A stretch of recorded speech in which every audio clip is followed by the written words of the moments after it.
sí, sin ninguna duda.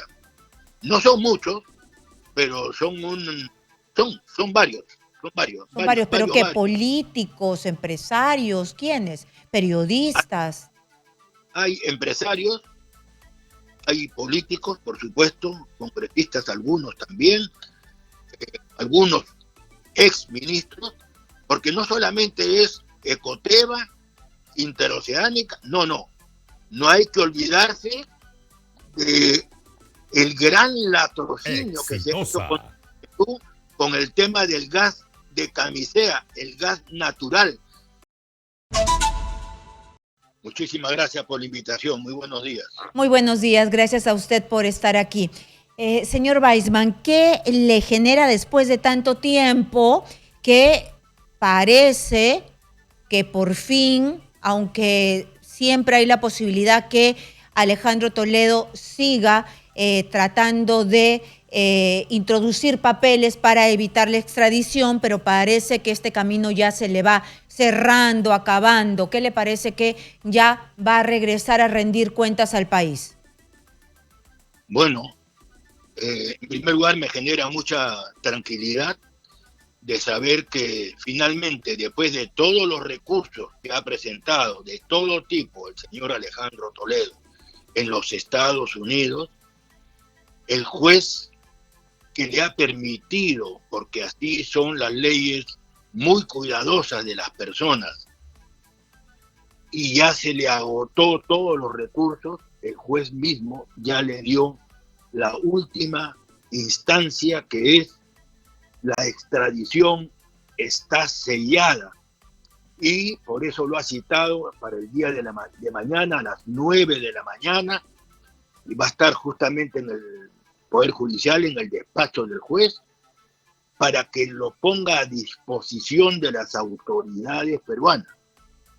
Y yo espero que las autoridades peruanas tengan todo listo y ya estén mañana mismo presentes ahí, porque eso puede ser, así como puede ser cuestión de un día o 2 días, puede ser cuestión de horas también. ¿Usted cree que él, como presidente de la República, debió, por una cuestión de respeto a la investidura, por una cuestión de, no sé, de dar la cara, no debió extender esto, jalarlo tanto, debió responder ante la justicia peruana? Sin ninguna duda, por supuesto que usted tiene razón. Si él alega que él no es responsable, que él no es culpable de nada, que a él no le han depositado en ninguna cuenta, en ningún país del mundo, dinero, carambas, ¿por qué yo tengo que huir? En primer lugar, ¿por qué me fui? ¿Por qué me fugué? Y en segundo lugar, ¿por qué hago procesos de dilatación, dilatar y dilatar? ¿Buscando qué? Buscando algún error por ahí, con la finalidad de que ya se trunque la extradición. El que no la debe, no la teme. Tendría que haber venido en el primer momento, pero no lo ha hecho. El que no lo hace es porque esconde algo. Muy bien, según Perú 21, él ha presentado otra moción de urgencia para tratar de dilatar esto. Ojalá que no lo logre, ¿no? Muy bien, pero aparte, ¿usted está convencido, después de todo lo que ha hecho, después de que se fugó, de que ha tratado de dilatar este proceso, está convencido de su culpabilidad? Bueno, yo no tengo la menor duda, porque la mejor prueba, la prueba contundente, son las declaraciones de Joseph Maiman, una persona que ya le declaró a la fiscalía que él recibió dinero y él ya no tenía buena situación económica. 1. 2. ¿Cómo así recibe dinero de Odebrecht? Porque el tema es bien simple. ¿En qué cuenta depositó Odebrecht dinero? En una cuenta del señor Joseph Maiman. Muy bien. La pregunta siguiente es, ¿cuál es el negocio que tenía Joseph Maiman con Odebrecht? Ninguno. El único trato que había con el Perú, no con personas, era con el Perú por la interoceánica. Solamente ese pedacito de mención que le acabo de hacer destruye cualquier tipo de justificación del señor Toledo. Pero no solamente eso. El señor Maiman ya estaba en una situación económica muy, muy mala. Ya no tenía negocio. Sin embargo... Sí, claro, la hipótesis fiscal, todo cuadra, a mí no me queda la menor idea, pero se lo preguntaba porque usted lo había acompañado, había aceptado ser parte de su plancha presidencial, eran amigos. Entonces, juntando los pedazos rotos de esta amistad, usted dice, sí, finalmente este sujeto era un mentiroso, me utilizó, utilizó la presidencia de la República y simplemente terminó siendo un fascineroso. Correcto, correcto. Mismo es. Él en realidad me engañó a mí, engañó a muchas personas buenas que estábamos en el partido y engañó a 30 millones de peruanos. Porque hizo promesas, en primer lugar, dos promesas fundamentales: luchar contra la corrupción del presidente anterior, Alberto Fujimori, y contra la dictadura de Alberto Fujimori. Y nos traicionó, porque prácticamente hizo lo mismo. No, claro, y levantarse 35 millones de dólares de Odebrecht, ¿no? Y además, según las declaraciones, iba borracho a tocar la puerta, a decir que no le habían terminado de pagar la coima, terrible, ¿no? Borracho andaba todo el día, ¿o no? Así mismo.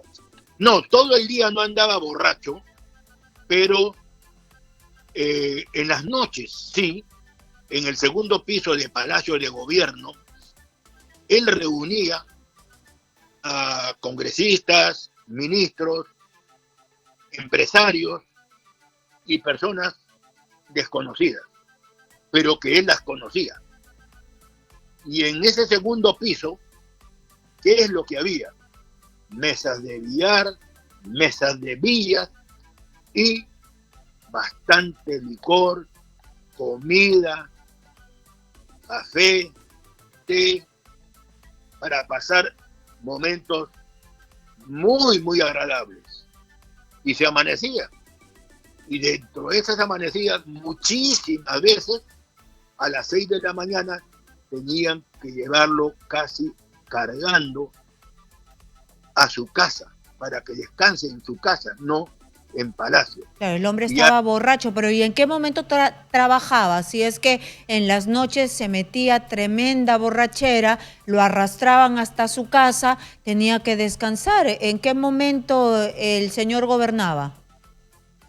Bueno, le puedo contar anécdotas a raíz de su pregunta, bien interesante. No solamente que no sé a qué horas trabajaba, porque a mí me marginó totalmente después de un año. El primer año estuvimos muy, muy cercanos. A partir de ahí desaparecí de su entorno. Pero, ¿qué le puedo decir? Cada vez que yo me quedaba encargado de la presidencia, yo tenía una cola de los ministros para firmar resoluciones supremas. Ah, tenía un paquete ahí de documentación. Sí, bien interesante, me ha hecho recordar usted esta anécdota que le estoy contando.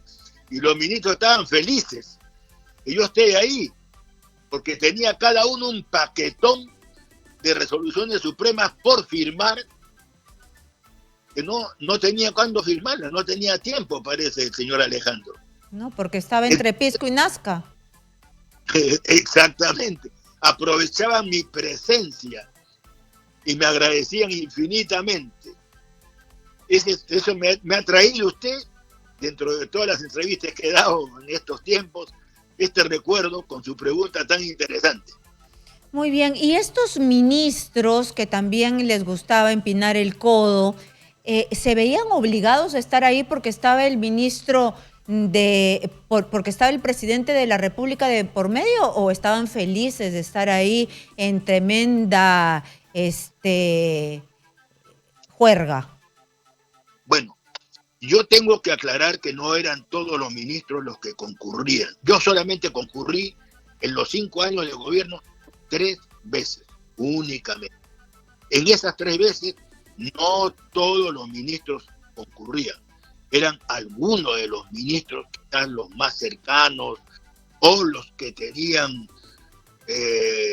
algunas cosas demasiado importantes y probablemente querían aprovechar, aunque sea la oportunidad, ahí de conversar con él, porque quizás no había mucho tiempo para que converse con el señor presidente durante el día.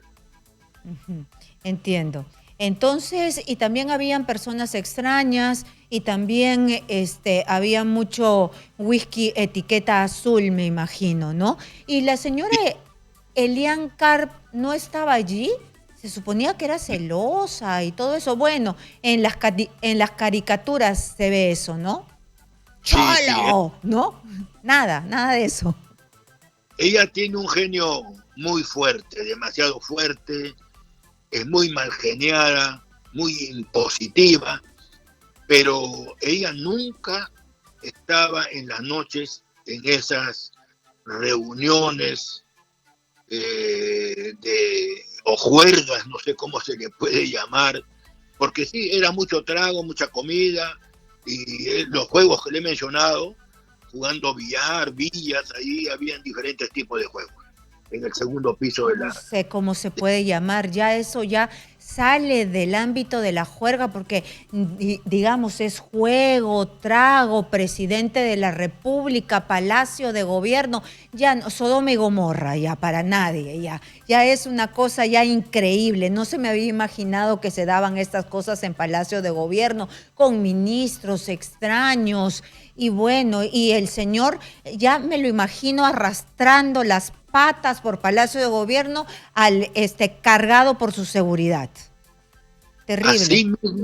Así mismo era. Ojalá que venga rápido, pero que esté arrastrado por los policías hacia la cárcel. Eso mismo es mi deseo. Créalo usted.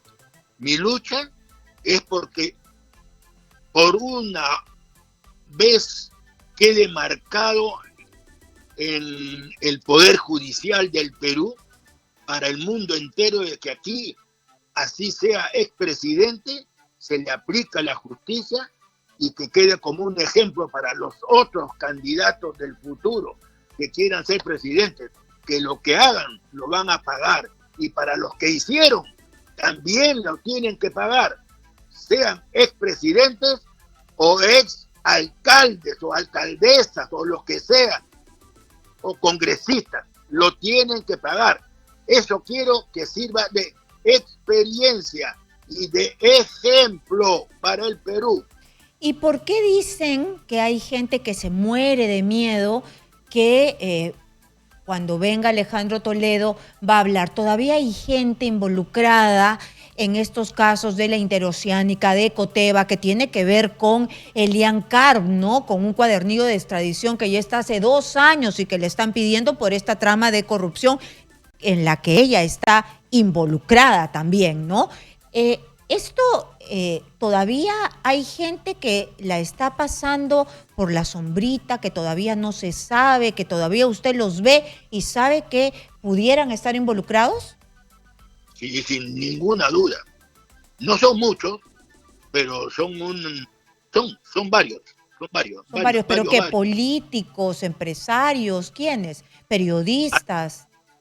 Hay empresarios, hay políticos, por supuesto, congresistas algunos también, algunos exministros, porque no solamente es Ecoteva, interoceánica, no hay que olvidarse de el gran latrocinio que se hizo con el tema del gas de camisea, el gas natural. En la época de Toledo se firmó para venderle a México, y a México le cuesta el gas natural 5 o 6 veces más barato que lo que cuesta el gas natural aquí en el Perú. Claro, y si todo fue con coima de por medio, ¿por qué eso no? ¿No? Habría que sospechar. Así es, así mismo es. ¿Cómo así? El gas que tiene que hacer todo un viaje hasta México le resulta costando 5 o 6 veces más barato a México que lo que pagamos los ciudadanos peruanos aquí en el Perú. Bueno, entonces todos los involucrados ahí hay que comenzar a mirar y hay que ver si se hizo algunas investigaciones o de repente no hay nada y están tranquilitos y pasan piola. Bueno, yo tengo la esperanza y la seguridad que el Ministerio Público sí tiene todas estas informaciones y tiene más informaciones de otros más actos de corrupción en compañía de otras personas, porque hacer tantos actos de corrupción no se hace solo. Ah, Y muy bien, otra cosa, entonces usted más o menos me dice, donde tocó Toledo, ahí hay acto de corrupción. más o menos, yo decía en esa época cuando yo estaba de vicepresidente, y se lo decía a los ministros también, hay una sola cosa, Sí. el tiempo es único, o te dedicas a hacer cosas indebidas, a hacer actos de corrupción, o te dedicas a trabajar. Las dos cosas no puedes hacerlas, es imposible. Y en esa época, cuando usted estaba al lado de Toledo, ¿no se la olió? Él es así como que un buen Exitosa. actor. ¿No se dio cuenta usted? No, no, porque como mencioné hace un momento, el primer año sí fue un año normal, no muy amigable tampoco ya, pero sí normal el primer año. Y de ahí automáticamente quedé marginado. ¿Por qué? Porque ni bien ingresamos al gobierno, él se rodeó de una cantidad bien importante de personajes, empresarios, etcétera, políticos también, y se encerró, lo encerraron. Y ya yo no participaba en nada. Como también otros también miembros del partido, muy buenos miembros del partido, que la verdad se decepcionaron, se desilusionaron tremendamente, la verdad. Fue muy, muy doloroso. Uh-huh. ¿Y su percepción de Elian Carr? Bueno, la percepción de Elian Carr que mucho de las cosas que el señor Alejandro hizo fue por influencia de Elian. Lamentablemente.